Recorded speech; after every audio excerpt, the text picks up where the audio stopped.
দোকানদার ভাই একটা ডিম দেন তো। এলাও ভাই, ডিম কয় টাকা ভাই? 9 টাকা দাও। তাহলে আরেকটা দেন ভাই। এলাও, দুটা মিলে কয় টাকা হলো? দাঁড়াও ভাই, হিসাব করে লই। 9 যোগ 9 সমান সমান 99 টাকা দাও। এত টাকা তো নাই ভাই, তাহলে একটা ঘুরালেন। আচ্ছা দাও, একটু দাঁড়াও, হিসাবটা করে লই।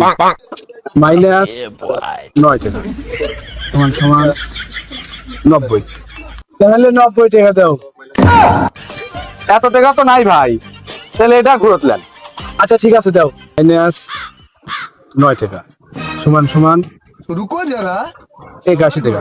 ভাই তাহলে মোট 81 টাকা দেন। কি কন ভাই, আমি তো কিছুই নিলাম না, তারপর 81 টাকা বিল কিভাবে হলো? দেখো ভাই, 20 বছর হলে ব্যবসা করেছি, আমার হিসাবে কিন্তু কেউ ভুল ধরতে পারে নাই। আর তুমি এসে আমার হিসাবে ভুল ধরিস চাও।